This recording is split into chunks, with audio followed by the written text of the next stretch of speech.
ఏ masters మనము ఆ, జీవితమే ఒక వరం, జీవితం ఒక వరం అనేటువంటి బుక్ని సేతు విజ్ఞానం చదువుకుంటున్నాం కదా. అందులోని ఫస్ట్ చాప్టర్ క్లోజ్ అయిపోయింది. ఈవేళ రెండవ చాప్టర్ ఏంటంటే బిలీఫ్ సిస్టమ్ లేదా నమ్మక వ్యవస్థ. ఇదేంటో చూద్దాం. హోప్ఫుల్లీ మీరు రికార్డింగ్స్ వింటున్నారు, వెనెవర్ యూ హ్యావ్ టైమ్ అని నేను అనుకుంటున్నాను. Please listen the recordings, okay, previous recordings. Then విన్నప్పుడు ప్లస్ మళ్ళీ ఇది వినినప్పుడు మళ్ళీ మళ్ళీ వినినప్పుడు మరింత జ్ఞానాన్ని సంపాదించుకోవడం అనేది జరుగుతూ ఉంటుంది. ఆ రికార్డింగ్స్ నుంచే ఆ స్పిరిచువల్ ఎనర్జీని గెయిన్ చేయడానికి అవకాశం ఉంటుందన్నమాట. Okay, okay, right. నమ్మక వ్యవస్థ.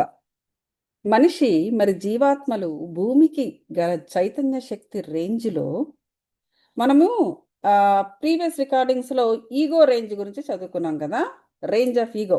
ఆ ఈగో రేంజ్లోనే మనము మంచి చెడు అనే కర్మలు చేయడం అనేది జరుగుతూ ఉంటుంది. మన ఆలోచన శక్తి, మన ఆలోచన బట్టి మైండ్ పవర్, అది మన ఫస్ట్ చాప్టర్ అంతా కూడా.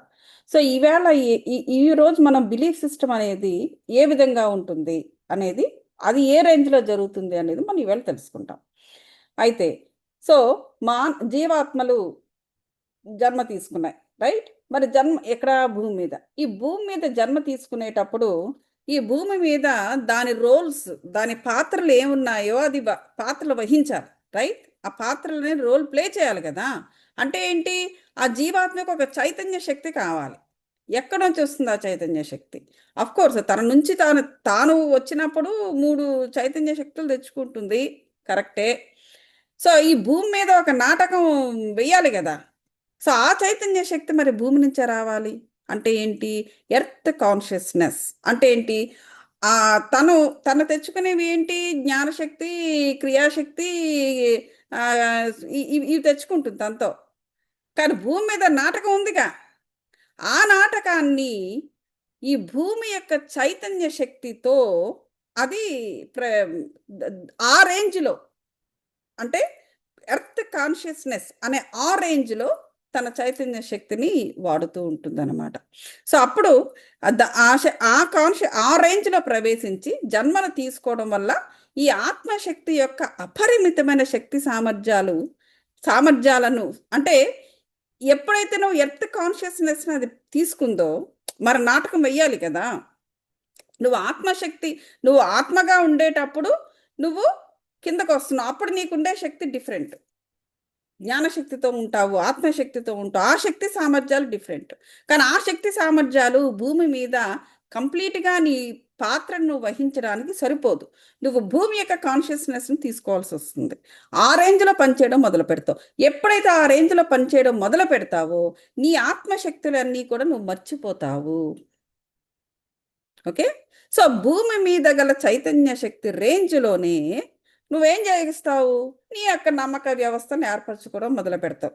అసలు నీ ఆత్మశక్తి సామర్థ్యాలను మర్చిపోవడం మొదలు పెడతావు. నువ్వు ఎంతలాగా నువ్వు ఈ నమ్మక వ్యవస్థల్లోకి ఏంటి, ఏది కూడా శాశ్వతము కాదు. That we know very well, right. ఇప్పుడు నువ్వు అమెరికాలో ఉంటే అమెరికాలో కొన్ని నమ్మక వ్యవస్థలు ఉంటాయి, బిలీఫ్ సిస్టమ్స్. వాటిలో కొంత నువ్వు తీసుకుంటావు, పూర్తిగా కాకపోయినా. ఇండియాలో ఓకే, తూర్పుగోదావరి జిల్లా ఆ సైడ్ గనక ఉంటే అక్కడ ఉన్న నమ్మక వ్యవస్థలని నువ్వు పికప్ చేసుకొని అక్కడ నువ్వు అడాప్టేషన్, అంటే నువ్వు అడాప్ట్ అయిపోతూ ఆ ప్రాంతానికి, అక్కడున్న మనుషులకి, అక్కడున్న గాలికి, అక్కడున్న వాటర్కి అక్కడ నువ్వు అనుసంధానం అయిపోతూ బ్రతికేయడం అనేది జరుగుతుంది. సరే, కొన్నాళ్ళు అక్కడ బ్రతికిన తర్వాత హైదరాబాద్ ట్రాన్స్ఫర్ అయింది, తెలంగాణ వెళ్ళాలి. సరే, మన తెలంగాణ వెళ్ళిపోయారు. తెలంగాణకిను ఆంధ్రాకి పెద్ద తేడా లేకపోయినా ఎంతో కొంత తేడా ఉంటుంది. సో తెలంగాణ వెళ్ళిన తర్వాత అక్కడ గాలి, అక్కడ వాటరు, అక్కడ మనుషులు, వారి నమ్మక వ్యవస్థలు, అందులో మనం బ్రతకాలి కదా కొత్తగా వెళ్ళిన వాళ్ళు. సో అందులోకి మనం వెళ్ళి మెల్లమెల్లగా అక్కడ మనము వ్రేళ్ళు స్ప్రెడ్ చేయడం మొదలు పెడతాం. అంటే అక్కడున్న నమ్మక వ్యవస్థలను కూడా మనము పికప్ చేస్తాము. ఇదన్నమాట. ఇదంతా ఏంటి, ఎలా జరుగుతుంది? ఆ పర్టికులర్ భూభాగం యొక్క కాన్షియస్నెస్ వల్ల జరుగుతుంది. నువ్వు ఆ పర్టికులర్ భూభాగం యొక్క కాన్షియస్నెస్ని గనక నువ్వు పికప్ చేయకపోతే వాళ్ళల్లో కంప్లీట్గా నువ్వు మెర్జ్ కాలేవు. ఈవెన్ కుటుంబాల్లో కూడా అలాగే జరుగుతుంది కదా. కొంతమంది చూడండి చాలా తొందరగా కలిసిపోతుంటారు. అసలు కొత్త పాత అనేది ఉండదన్నమాట. ఆ అమ్మాయి చాలా తొందరగా బాగా కలిసిపోయిందండి మాలోని, అసలు ఇలా అసలు కొత్త అమ్మాయి అనిపించట్లేదు అంటారు. ఎందుకలా అంటే ఆవిడ అంత తొందరగా అబ్జర్వ్ చేసుకుంది. మరి కొంతమంది ఎన్ని సంవత్సరాలు అక్కడ ఉన్నా కూడా కలిసి ఉంటారే తప్ప కలిసిపోయి మాత్రం ఉండరు. అంటే ఆ కాన్షియస్నెస్ని వాళ్ళు పికప్ చేయలేకపోతున్నారు. అంటే వారి ఆత్మ ఇది. వాళ్ళు చేయలేకపోతున్నట్టు వాళ్ళు చెడ్డవాళ్ళు అని కాదు, వీళ్ళు లోపలికి వెళ్ళిపోయిన వాళ్ళు మంచి వాళ్ళు అని కాదు. అక్కడ వారి వారి ఆత్మ స్థాయిని బట్టి ఉంటుంది. సో కాబట్టి అందరినీ గౌరవించడం అనేది మనం తప్పకుండా నేర్చుకుని తీరాలి. ఒకరు ఇలా ఉన్నారు, ఒకరు అలా ఉన్నారు అంటే ఉంటారు. ఆత్మస్థాయిలను బట్టి ఉంటుంది. ఆలోచన శక్తి దానిపైన ఆధారపడి ఉంటుంది. అంత మాత్రం చేత వీళ్ళు చెడు చేస్తారని కాదు, లోపలికి వెళ్ళిపోయిన వాళ్ళు ఎప్పుడు మంచి అని కూడా కాదు. సో కాబట్టి ఈ నమ్మక వ్యవస్థలు అనేవి ఎప్పుడు కూడా ఈ భూమి యొక్క రేంజ్లోని ఉంటుందన్నమాట. అలాగే శిశువులకు మీ వైద్య వ్యవస్థ రూపొందించిన వ్యాక్సిన్స్ ఇవ్వాల్సిన అవసరం ఉండదు. ఎప్పుడు ఉండదు. ఆ శిశువులకు అపారమైన శక్తియుక్తులు ఎలాంటి వ్యాధినైనా ఎదుర్కోగల నిరోధక వ్యవస్థను తమ దేహాల్లోనే ఇముడి ఉంటుంది. సరే, ఇక్కడ అలా చెబుతున్నారు, శిశువులకి వైద్య వ్యవస్థ రూపొందించిన వ్యాక్సిన్లు ఇవ్వక్కర్లేదు అంటే ఇవ్వద్దు అని కాదు, అక్కడ ఇవ్వక్కర్లేదు అంటే ఇవ్వవలసిన అవసరం లేదు. ఎప్పుడు వారి యొక్క అంటే ఆ శిశువుల యొక్క అపారమైన శక్తియుక్తులు గనక అది యాక్టివేట్ అయితే వారు ఏ వ్యాధినైనా ఎదుర్కోగలిగేంత సామర్థ్యము అంటే నిరోధక వ్యవస్థను వారి దేహాల్లోనే ఇముడి ఉంటుంది. అది యాక్టివేట్ అవ్వాలి ఆ శిశువులకు. శిశువు అనగానే వాడు అప్పుడే పుట్టినవాడు, ఇన్ఫాంట్ పుట్టి ఏదో ఒక నెల 2 నెలలో ఒక దగ్గర వాడు కూర్చునే వయసు వచ్చేంత వరకు వాడిని ఇన్ఫాంట్ అనే అంటారు కదా. సో ఆ వయసులోనే వాడి దేహంలో వాడికి ఏ వ్యాధినైనా ఎదుర్కోగలిగేటంత నిరోధక వ్యవస్థ ఉంటుంది. అందుకే చూడండి వాళ్ళకి పెద్దగా సిక్కవరు పిల్లలు. వాళ్ళు సిక్కవుతున్నారు పిల్లలు వాళ్ళు పుట్టిన వెంటనే అంటే అది వాళ్ళ సిస్టము ఆ నిరోధక శక్తిని కలిగి ఉన్న ఆ వ్యవస్థ ఉందే, ఆ సిస్టమ్ ఉందే, వాళ్ళల్లో అది యాక్టివేట్ కాలేదు. అందుకే ఏమి మనం యాక్టివేట్ చేయలేం కదా, అదేనా బటన్ ఇలా నొక్కి యాక్టివేట్ చేయలేం. సో అందుకని ఏం చేస్తారంటే పిల్లలకి ఏదైనా ఒంట్లో బాగాలేకపోతే తల్లిదండ్రులు మెడిటేషన్ చేయమంటారు. ఎందుకంటే ఈ ఎనర్జీస్ ఆ ఎనర్జీస్ తోటి కనెక్ట్ అయి ఉంటాయి కాబట్టి. సో వారిది ఆల్రెడీ డెవలప్డ్ ఎనర్జీ సిస్టమ్ కాబట్టి వాళ్ళు ఎప్పుడైతే ఈ పిల్లల యొక్క ఆరోగ్యానికి కావలసినటువంటి మెడిటేషన్స్ని వాళ్ళు ఎప్పుడైతే చేస్తారో ఆటోమేటిక్గా ఆ ఎనర్జీ ఈ పిల్లలకి పాస్ అవుతుంది. సో వాళ్ళు చేసుకునే స్థితిలో ఉండరు, హెల్ప్లెస్ కదా వాళ్ళు, ఇంకా ఇన్ఫాంట్ అర్థం కాదు, ఏమీ చేయలేరు. సో అటువంటప్పుడు హెల్ప్ చేయవలసింది పేరెంట్సే. సో ఇలాగనమాట. సో శిశువు ఆరోగ్యంగా ఉన్నారు అంటే వాడు ఆ చుట్టూ హార్చని తుమ్మే వాళ్ళు ఉన్నా కూడా వీడు ఆనందంగా నవ్వుతూ ఉంటాడు. అంటే వీడిలో ఆ నిరోధక వ్యవస్థ అనేది శక్తివంతంగా ఉన్నది. సో ఈ భూమికి ఎప్పుడైతే వాడు దగ్గరకు వచ్చాడో భూమి యొక్క పవర్స్ను కూడా ఇంకా ఇంకా మనకి హీలింగ్ పవర్స్ కూడా భూమి నుంచి వస్తాయి కదండి. చాలామంది ఏం చేస్తారు, భూమి నుంచి కూడా హీలింగ్, రేఖి వీళ్ళందరూ కూడా భూమి నుంచి హీలింగ్ సిస్టమ్ తీసుకుంటూ ఉంటారు. సో వాడికి ఇంకా ఇంకా ఇంకా వాడు ఆనందంగా ఉంటూ ఉంటాడు. అది తేడా. కానీ భూమి మీద జన్మ తీసుకున్న కొన్ని క్షణాల నుండే శిశువు యొక్క కాన్షియస్నెస్ మైండ్ భూమి యొక్క జీవాత్మల చైతన్య శక్తి స్థాయికి సర్దుబాటు చేసుకోవడం ప్రారంభం అవుతుంది. అది అంటే ఏంటి, ఎప్పుడైతే వాడు జన్మ తీసుకున్న కొద్ది క్షణాల నుండే మెల్లమెల్లగా ఈ భూమి యొక్క చైతన్య శక్తిలోకి వాడు ఇంట్రడ్యూస్ అయిపోవడం మొదలు పెడుతూ ఉంటాడు. ఎప్పుడైతే ఈ చైతన్య శక్తితో వాడు ఇలా కలిసిపోవడం మొదలు పెడతాడో వాడు తనకి ఇంతకు మునుపు గుర్తున్నవన్నీ కూడా ఆ పాత జన్మలు ప్లస్ తను ఎందుకు వచ్చాడు, ఆ సోల్ ప్లాన్ అవన్నీ కూడా మర్చిపోతూ వస్తుంటాడు అనమాట. అందుకనుగుణంగా తన నమ్మక వ్యవస్థను ఎప్పుడైతే భూమి యొక్క చైతన్య శక్తిలోకి వాడు జ్వరబడ్డాడో దానికి అనుగుణంగా నమ్మక వ్యవస్థను రూపొందించుకోవడం మొదలు పెడతాడు. మొట్టమొదటి కుటుంబ వ్యవస్థ, వాడు ఎక్కడ పుట్టాడు, ఏ ఇంట్లో పుట్టాడు, ఎటువంటి వారి మధ్య పెరుగుతున్నాడో ఆ నమ్మక వ్యవస్థలన్నీ వాడు పికప్ చేసుకుంటాడు. ఆ నమ్మక వ్యవస్థల పికప్ చేసుకుని వాడు ఒక పర్సనాలిటీ లాంటి దాన్ని ఏదో ఒకటి డెవలప్ చేసుకుని అప్పుడు సొసైటీలోకి చొరబడతాడు. ఇంక అక్కడ ఉన్న వాటన్నిటికీ ఎక్స్పోజ్ అవుతూ ఉంటాడు. ఈ ప్రక్రియ మొదట్లో చాలా నెమ్మదిగా కొనసాగుతూ క్రమక్రమంగా బలమైన నమ్మక వ్యవస్థను అలవాటు చేసుకుంటూ పోతాడు. క్రమక్రమంగా ఇదే మానవ మెల్లమెల్లగా ఏమవుతుంది, మానవ ఇంటెలిజెన్స్ ఈగో రేంజ్లోకి వెళ్తాడు. మానవ ఇంటెలిజెన్స్ మరి అహంగా రూపుదిద్దుకొని జీవితంలో ఒక భాగం అయిపోతాయి అది. సో ఎప్పుడు వాడు ఇంకా పెద్దవాడు అవుతాడు, పెద్దవాడైన తర్వాత mind power ego range of ఈగోలోకి ఆ రేంజ్లోకి వెళ్ళడం మొదలు పెడతాడు. సో తర్కము విశ్లేషణ ప్రభావం బలంగా వాడి మీద పనిచేస్తుంటుంది. ఎందుకు? లాజిక్ పెరుగుతుంది. కాన్షియస్ మైండ్ ఎప్పుడు కూడాను సారీ అదేంటది ఇంటలెక్ట్ మైండ్ విశ్లేషించడము, డిసెక్ట్ చేయడము, ఈ బ్రెయిన్ అంతా కూడా పెరగడం, లాజిక్ ఇవన్నీ పెరుగుతూ ఉంటుందన్నమాట. సో అవి బలంగా పనిచేస్తూ ఉంటాయి ఆ వయసులో. ఎప్పుడైతే ఆ ఈగో రేంజ్లోకి వెళ్ళిన తర్వాత ఎందుకు వాడు అక్కడ కర్మలు చేయాలి, మంచో చెడో వాడు కర్మలు చేయాలి. ఆ కర్మలు చేసి దాని నుంచి జ్ఞానం తీసుకుంటూ విజ్డమ్ని తీసుకోవాలి. సో అది ఇంకా వెళ్ళడానికి ముందు ఈ చిన్నతనము అనే దానిలో ఉంటాడు వాడు. అంటే కొంతమంది పెద్దవాళ్ళు అయినా కూడా ఆ చిన్నతనం కొంతవరకు కంటిన్యూ అయ్యే అవకాశం ఉంది. వాడు కొంచెం మైల్డ్ ఉన్నాడండి అంటారు, వాడు ఇంకా అమాయకుడు అంటారు. లేదా ఇంకా వాడికి ఏం తెలియదండి, ఇంకా పెద్దవాళ్ళ వెనకాతలు ఉండాలండి మేము అంటారు. అంటే అంత మాత్రం చేత వాడు ఎప్పుడు అలాగే ఉంటాడు ఆ స్టేజ్లో అని కాదు. సో ఈ స్టేజ్లో ఇంకా నేర్చుకోవాల్సింది ఏదో ఆ సోల్కి ఉంటుంది ఈ స్టేజ్లో. ఏది? ఇంకా వాడు ఇండిపెండెంట్ కార్మికుడు అయ్యే లోపున అంతే కదా, మనం ఇండిపెండెంట్గా ఇప్పుడు ఈగో రేంజ్లోకి వెళ్ళిపోయి మన కర్మలు ఇండిపెండెంట్గా మనము ఇచ్చేసుకోవాల్సిన రేంజ్లోకి మనం వెళ్ళిపోయామంటే ఇంకా మనం కార్మికులే. మన కర్మ అంటే ఏంటి? కర్మ చేయడం. కార్మికురాలు, మన కార్మికులమే మనం ఏదో ఇంకా మేడే నాడు మే ఫస్ట్ నాడు చేసిన ఆ కార్మికులమే అవ్వాల్సిన అవసరంలా, అది కర్మాగారాల్లో పనిచేసే కార్మికులు. కానీ వాళ్ళే కాదు, మనము కూడా ప్రతిరోజు కర్మ చేస్తూనే ఉంటాము. సో మనము కార్మికులమే. సో ఈ కార్మిక వ్యవస్థలోకి అడుగు పెట్టడానికి ముందు ఆ చిన్నతనము అని మనం అనుకుంటామే, ఆ వ్యవస్థలో కొంతమంది కొన్నాళ్ళు కొంచెం కాస్త ఎక్కువ ఉండే అవకాశం ఉంటుంది. అంటే ఆ స్థాయిలో వాళ్ళు ఏదో నేర్చుకోవాల్సింది ఉంది. దాన్ని ఎప్పుడైతే ఓవర్కమ్ చేస్తారో అప్పుడు కార్మిక వ్యవస్థలోకి వెళ్తుంటారు. సో దానికి ఏంటంటే ప్రీ ఫ్రాంటల్ కార్టెక్స్ అంటే మనకి సైంటిఫిక్గా చెప్పుకోవాలంటే ఆ ప్రీ ఫ్రాంటల్ కార్టెక్స్ అనేది మనకు అది ఆ స్థాయిలో అది యాక్టివ్గా ఉంటుందన్నమాట.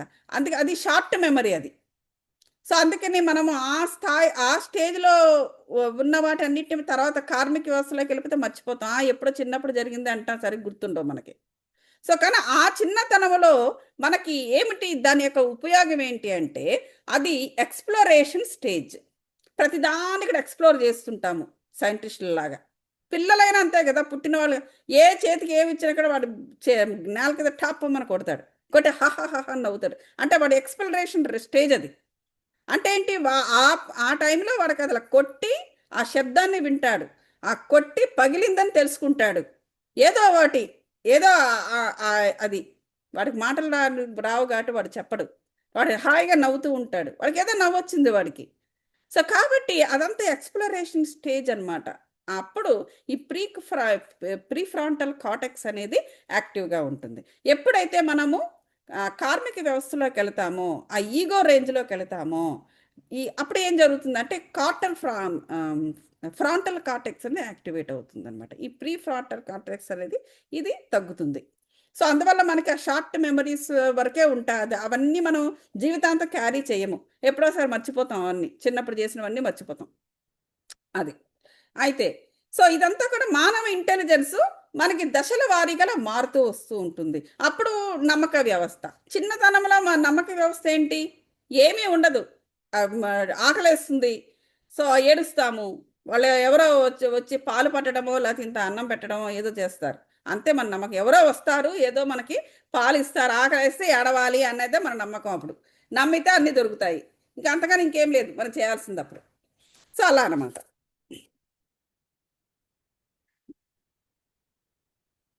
ఓకే. ఇప్పుడు మతాలు సమాజము ఇచ్చే విద్య, సంఘం ఇచ్చే బుద్ధి ప్రభావానికి లోనయ్యి ఆత్మకు గల అపరిమితమైన శక్తిని మర్చిపోతాడు. అంతే. సో ఎప్పుడైతే మన కార్మిక వ్యవస్థలోకి వెళ్ళిపోయామో మతాల గురించి నేర్చుకుంటాము. మన మతం మనకేమిస్తుంది, లేకపోతే మతాల కోసం మనం పోరాడడం, ఏదో నమ్మక వ్యవస్థ ఆ సమయంలో ఎటువంటి మనుషుల మధ్య ఉంటే అటువంటి నమ్మక వ్యవస్థను మనం పికప్ చేస్తాము. కులాలు, ఒక ఒక కులం ఇది, ఒక కులం అది, ఎటువంటి మనుషుల మధ్య, ఎటువంటి సమాజం మధ్య, ఎటువంటి మాటల మధ్య, ఎటువంటి ఆలోచనల మధ్య, ఎటువంటి వాక్కుల మధ్య మనం ఉంటామో అవే మనం పికప్ చేయడం అనేది జరుగుతూ ఉంటుంది. అది ఏది కూడా నిజము కాదు, సత్యం అయితే కాదు. అంటే ఆ క్షణానికి ఆ సమయానికి నిజంలా కనిపిస్తుంది. ఎందుకు? ఈ శరీరం అనేది, ఈ శరీరం యొక్క సర్వైవల్కో లేకపోతే దీని యొక్క నమ్మకానికో దేనికో అది ఉపయోగపడతాయి కాబట్టి. కానీ ఆత్మకు ఏ పైసా కూడా ఉపయోగపడదు. ఆత్మకి కులం లేదు, ఆత్మకి మతం లేదు. సో ఆత్మకి ఏ విధంగా ఉపయోగపడుతుంది? నువ్వు శరీరంతో చేసే మెజారిటీ ఆఫ్ ద కర్మలు, నమ్మక వ్యవస్థ నుంచి తీసుకునే పనికి మాలిన కర్మలు ఈ ఆత్మకు ఏ సంబంధం ఉండదు. అది అసలు పట్టించుకొని కూడా పట్టించుకోదు. కొంతమంది రాజకీయాల్లోకి వెళ్ళిపోయి రాజకీయ నాయకుల కోసము సూసైడ్ అటెంప్ట్ చేస్తుంటారు. మీరు చూసారు కొన్ని పోరాటాల్లో. అవన్నీ ఆత్మకి ఏమైనా సంబంధమా అండి? ఏదో ఆ పార్టీ గురించి చనిపోవడం, ఈ పార్టీ గురించి చనిపోవడం, ఆత్మకి దానికి ఏమైనా సంబంధం ఉందా? సో అట్లా అనమాట. సో అదంతా అజ్ఞానము. సో పరిమిత ఇంటెలిజెన్స్ అంటే ఏంటంటే లిమిటెడ్గా ఉండే ఇంటెలిజెన్స్. మరి లిమిటెడ్గా ఉండే ఇంటెలిజెన్సు అంటే అహము ద్వారా, అంటే నమ్మక వ్యవస్థ ఏంటిది? మంచి చెడు, ఆరోగ్యము, లైక్ అనారోగ్యం, అంటే ఇవన్నీ కూడా ద్వంద్వం ఉంటుంది కదా. ఇప్పుడు లిమిటెడ్ ఇంటెలిజెన్స్ అంటే ముఖ్యంగా మనం తక్కువ చక్రస్థాయిలో ఉండేటప్పుడు, అంటే బిలో అనాహత చక్రస్థాయిలో ఉండేటప్పుడు మన ఇంటెలిజెన్స్ లిమిటెడ్గా ఉంటుంది. సో దాన్ని అధిగమించి మనం వెళ్ళాలి. అప్పుడు ఇంటెలిజెన్స్ అనేది మనకు మార్పు చెందుతుంది. స్పిరిచువల్ ఇంటెలిజెన్స్ కూడా మనకు అబ్బుతుంది. అంటే స్పిరిచువల్ ఇంటెలిజెన్స్లోకి వెళ్ళిపోతే అండి మరి కింద దాంతో మన సంబంధం ఉంటుంది. ఎందుకు ఉండదు? ఎందుకంటే మన యాజ్ లాంగ్ ఏజ్ ఈ దేహం ఇంకా బ్రతుకున్నంత వరకు మనం పైకి కిందకి వెళ్ళొస్తుంటాం మన అవసరాన్ని బట్టి. అలా అనమాట. సో కాబట్టి అప్పుడు మనకి ఏమవుతుంది? ఆ నమ్మక వ్యవస్థలో మనకి ద్వంద్వం అనేది వస్తుంది. మంచి చెడు, ఆరోగ్యం అనారోగ్యం, ధనం దారిద్ర్యం, మంచి మానవ సంబంధాలు, చెడు మానవ సంబంధాలు, మంచి మతము, చెడు మతము, ఉన్నత కులము, నీచమైన కులము, ఇలా ఇలా విశ్లేషణ చేసుకుంటూ చేసుకుంటూ ఆ విశ్లేషణ అలవాటు చేసుకుంటాడు ఎవరు? మానవుడు. వాస్తవానికి ఇవన్నీ నింద చెప్పినవే నేను. వాస్తవానికి ఇవన్నీ ఈ విశ్వంలో ఎక్కడా లేవు. విశ్వంలో లేనప్పుడు ఆత్మకే సంబంధం అండి? సంబంధం లేదు. అదే నిందాక నేను డిఫరెంట్ సందర్భంలో చెప్పాను నేను. ఏదేదో చేస్తుంటాడు మానవుడు. ఓ అది అది ముఖ్యం నాకు, ఇది ముఖ్యం నాకు, వాళ్ళ వాడు ముఖ్యము, వీడు ముఖ్యము, ఈవిడ ముఖ్యము, ఆవిడ ముఖ్యము, ఆవిడ ఈవిడ వీడి వాడు ఏమీ లేవు ఆత్మకి. సో మంచి చెడు, ధనం దారిద్ర్యం అనేవి అది పరిమితమైన ఇంటెలిజెన్స్ సంబంధించినది. అంటే limited knowledge, limited intelligence, limited ఇదనమాట. సో ఆ విభజన అనేది ఎందుకు జరుగుతుంది? అహం వల్ల జరుగుతుంది. అంటే ఇదని తప్ప అండి, ఇది దీనివల్ల ఇలా ఆలోచించడము తప్పు అని కాదు. నువ్వు నీ యొక్క స్థాయి అది. నీ యొక్క స్థాయి అక్కడ ఉండేటప్పుడు ఈ ద్వంద్వాన్ని మంచి విచక్షణగా వాడుకోవాలి. మంచి చెడు నీకు అక్కడ తెలుస్తుంది. నీ అక్కడ ఈ స్థాయిలో ఉండేటప్పుడు నీకు అది తెలుస్తుంది. మంచివాడు కనిపిస్తాడు, చెడ్డవాడు కనిపిస్తాడు. కానీ సో చెడు కనిపిస్తుంది, మంచి కనిపిస్తుంది. మన మన యొక్క 6 సెన్సెస్ ఉన్నాయి కదా, కామ క్రోధ మోహలోభ మదమాశ్చర్యాలను బట్టి ఒకడు చెడుని అట్రాక్ట్ చేస్తాడు, మరొకడు మంచిని అట్రాక్ట్ చేస్తాడు. సో అక్కడ మన విచక్షణను వాడాలి. మన లాజికల్ బ్రెయిన్ లేదా మన ఇంటెలెక్ట్ బ్రెయిన్ని లేదా మనకున్న జ్ఞానశక్తిని అక్కడ కరెక్ట్గా వాడాలి. అరే ఈ మంచైనా చెడైనా నేను ఈ స్థాయిలో ఉన్నాను, నేను ప్రస్తుతము ఈ స్థాయిలో ఉన్న నాకు ఇది నా కళ్ళకు కనిపిస్తుంది, అది నాకు కళ్ళకు కనిపిస్తుంది, నాకు జ్ఞానవంతురాలని నేను లేదా జ్ఞానవంతుడిని నేను. ఈ చెడు అనే దారిలో వెళ్తే ఒక రకమైన ఎక్స్పీరియన్స్ వస్తుంది, ఈ మంచి అనే దారిలోకి వెళితే ఇక్కడ ఒక రకమైన ఎక్స్పీరియన్స్ వస్తుంది. సో ఎక్స్పీరియన్స్ వచ్చిన తర్వాత నువ్వేం చేస్తావు? జ్ఞానం వస్తుంది. జ్ఞానం నుంచి నువ్వు విజ్డమ్ తీసుకోవాలి. విజ్డమ్ తీసుకోవాలి అంటే నువ్వు అక్కడ రిజల్ట్, ఆ ఫలితాన్ని నువ్వు అనుభవించాలి. చెడు కర్మ వల్ల వచ్చే ఫలితము చెడుగానే ఉంటుంది. చెడు ఫలితాన్ని అనుభవించిన తర్వాత చెడు ఫలితం అనేది నిన్ను ఎక్కడ తీసుకెళ్తుంది? ఎక్కడికైనా తీసుకెళ్ళిపోవచ్చు. అసలు నిన్ను ఉంచకపోవచ్చు, చెప్పలేము. ధైర్యము, ధైర్యంగా నేను చెడు మార్గంలో వెళ్తాను, చెడు ఫలితాన్ని అనుభవిస్తాను, నేను వెళుతున్నాను అని వెళ్ళిపోయడం అనేది వేరు. సో అక్కడే రిస్క్స్, అనేక రకమైన ప్రమాదాలు, రిస్కులు ఇవన్నీ ఉంటాయి. సో అవన్నిటినీ కూడా అండర్గో అవుతున్నప్పుడు విజ్డమ్ని మానవుడు తీసుకుంటూ ఉంటాడు. అలాగనే మంచిలో ఉండవా అండి అంటే మంచిలో కూడా కష్టాలు ఉంటాయి. కష్టాలు వస్తాయి, సుఖాలు వస్తాయి, నష్టాలు వస్తాయి, లాభాలు వస్తాయి, మళ్ళీ అసంతోషాలు వస్తాయి, విచారాలు వస్తాయి, దుఃఖం వస్తుంది, ఇక్కడ వస్తుంది, అక్కడ వస్తుంది. సో దేన్నైనా ఎదుర్కోవడానికి మానవుడు సంసిద్ధమై ఉండాలి. అలా సంసిద్ధమై ఉండాలి. రెండిటిని ఎదుర్కోగలగాలి అంటే వీడు ఒక రకమైన నమ్మక వ్యవస్థను, అంటే యాక్సెప్టెన్స్ అనేది కావాలి. ఒక రకమైన నమ్మక వ్యవస్థ వల్ల ఒకడు చెడు మార్గంలో వెళ్తాడు, అదే కరెక్ట్ అనుకుంటాడు వాడు. మరొకడు మంచి మార్గంలో వెళ్తాడు, ఇదే కరెక్ట్ అనుకుంటాడు. నిజం చెప్పాలంటే ఆత్మకి రెండూ అక్కర్లేదండి. రెండూ కూడా దానికి సంబంధం లేదు. ఎంతవరకు సంబంధం అంటే ఆ విజనం తీసుకునేంత వరకే ఆత్మకి సంబంధం. ఈ నమ్మక వ్యవస్థ ఇది నాది నాది నాది నాది, ఇది నాదే నాది అనుకోవడం ఈ దేహం వల్ల తప్ప, నీ బ్రెయిన్ దేహం వల్ల తప్ప ఆత్మకి ఏ సంబంధము ఉండదు. Next, illness and suffering are caused due to misdirection of creative energy. Creative అంటే కాన్షియస్నెస్ కదా. సో చైతన్య శక్తిని సవ్యమైన రీతిలో వినియోగించకపోవడం వల్ల అనారోగ్యము మరి బాధాకరమైన భౌతిక సంఘటనలు సంప్రాప్తిస్తాయి. నేనే చెప్పాను కదా, మన నమ్మక వ్యవస్థల వల్ల మన చెడు మార్గంలోనో మంచి మార్గంలోనో వెళ్తాము. సో నువ్వు చెడు మార్గంలో వెళ్ళినప్పుడు ఏమిటవుతుంది? నీకున్న చైతన్య శక్తిని నువ్వు భూమి నుంచి తీసుకో, లేకపోతే నీ ఆత్మకున్న నీ యొక్క శక్తియుక్తులు అనుకో, ఏదైనా కూడా అది దుర్వినియోగపడుతుంది. ఆ చెడు మార్గంలోకి వెళ్ళినప్పుడు ఆటోమేటిక్గా ఏం జరుగుతుంది? కొద్ది రోజులకి అనారోగ్య పాలు. ఎక్కడ? నీ ఆత్మ సిక్కవడం మొదలు పెడుతుంది. అంటే ఏంటి? నీ లోపల ఉన్న 6 శరీరాలు కూడా సిక్కవుతూ ఆ సిక్నెస్ ఫిజికల్ బాడీ మీదకి రావడం అనేది జరుగుతుంది. అప్పుడు ఏంటి? మీకు బాధాకరమైన భౌతిక సంఘటనలు సంప్రాప్తిస్తాయి, సాంఘిక సమస్యలు సంప్రాప్తిస్తాయి. లేకపోతే ఎవడో వచ్చి కొడతాడు, ఎవడో వచ్చి తిడతాడు, లేకపోతే నువ్వే ఎక్కడి నుంచో పడిపోతావు. ఇట్లాంటివో జరుగుతూ ఉంటాయి అన్నమాట. ఆరోగ్యం, అందం, సంపద, ఫలానా మతం, ఫలానా దేశం, ఫలానా రంగు గల మనుషులు, ఫలానా ప్రాంతం వారు, ఫలానా అలవాట్లు గల, ఇలా అన్నింటి మధ్య ఈ కాన్షియస్ మైండ్ పరిధిలో ఈ ఇంటలెక్టు, అహంకారము, ఈ ఆధారంగా అభిప్రాయాలు ఏర్పరచుకోవడం. అల్లా వాళ్ళ ఫలానా వాడు మంచోడు కాడండి, అదొక అభిప్రాయం. నీ అభిప్రాయం అంటే నువ్వు చూసిన సమయంలో ఆ సంఘటనలో వాడు నీకు నచ్చని విధంగా బిహేవ్ చేశాడు, కానీ వాడు ఎప్పుడు అలాగే ఉండడు. అది అక్కడ మన ఎక్కడో కూడా విన్నాను నేను. సో అదే ఆ మాట చెప్పే అవకాశం మళ్ళీ నాకు వచ్చింది చూడండి. నేను ఎక్కడో విన్నాను. అది విన్నది ఇప్పుడు చెప్తున్నాను నేను. అయితే అలాగే ఉండిపోడు వాడు. సో నీకు నచ్చిన విధంగా బిహేవ్ చేశాడు, కానీ మరెవరికో నచ్చిన విధంగా వాడు బిహేవ్ చేసి ఉంటాడు. లేదా మరొకరు లేకపోయినా నీకు నచ్చని విధంగా ఆ సమయానికి, ఆ క్షణంలో, ఆ సంఘటనలో, ఆ పరిస్థితిలో బిహేవ్ చేశాడు, కరెక్టే. కానీ అది ఎప్పుడు కూడా శాశ్వతంగా ఉండదు. మరో సందర్భంలో వాడు మరోలా బిహేవ్ చేస్తాడు, నీ అందే మరోలా బిహేవ్ చేస్తాడు. మరి నువ్వు మొట్టమొదటిసారిగా ఏర్పరచుకున్న ఆ అభిప్రాయము రెండవసారికి వచ్చేసరికి రాంగ్ అయ్యిందా లేదా? మొదటిసారి వాడు నిన్ను బాధించాడు, పోనీలా అనుకుందాం.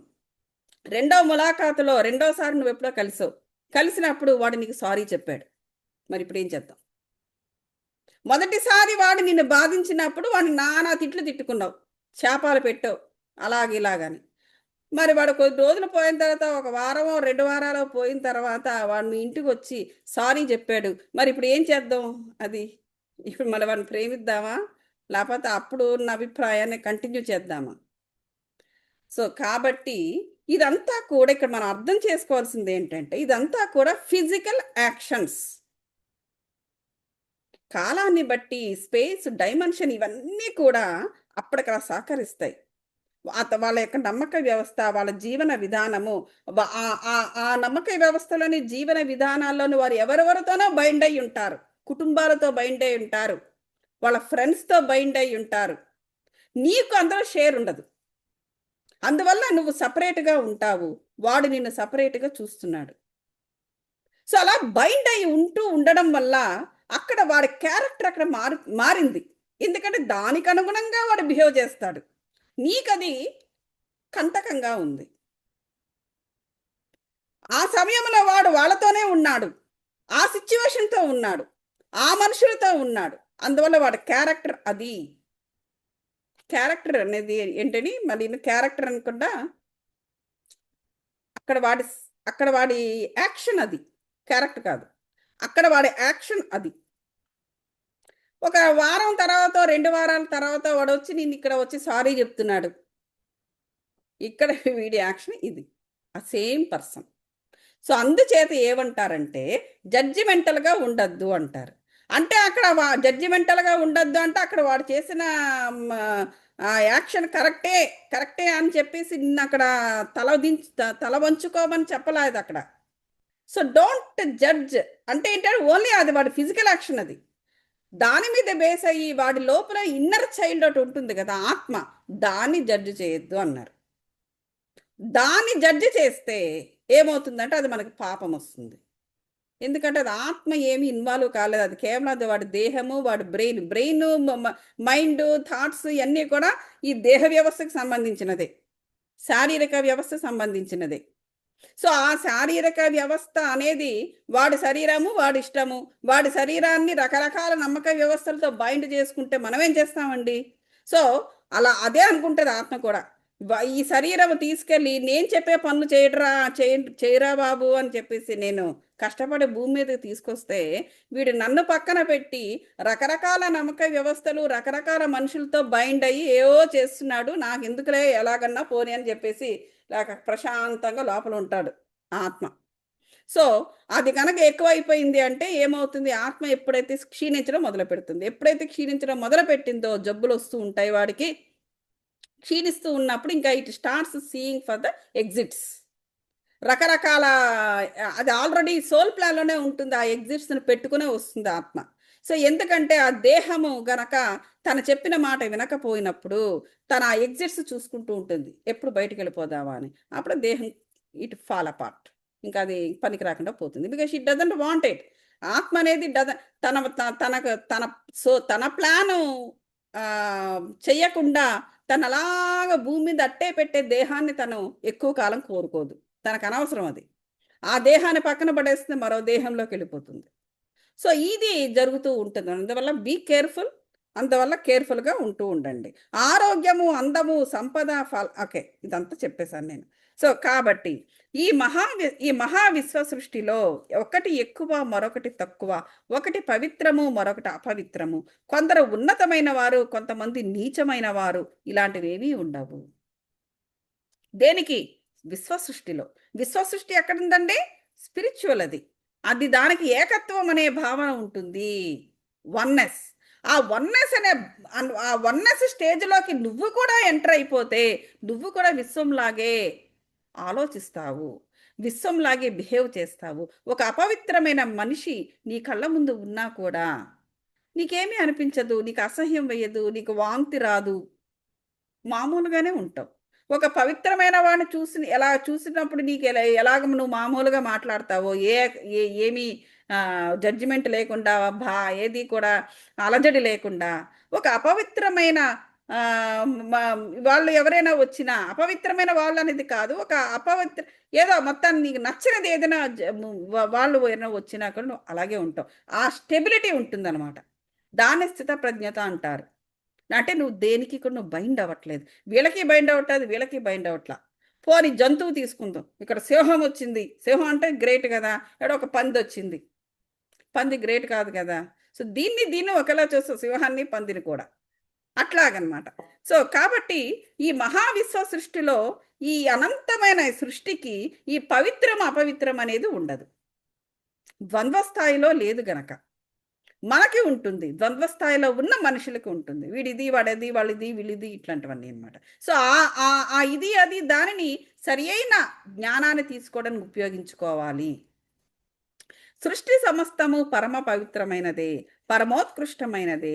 ప్రతి మనిషి యొక్క జన్మ కూడా మహిమాన్వితమైనది. జీసస్ ఎప్పుడు కూడా పాపాత్ములు అనే పదము వాడుక చెయ్యలేదు.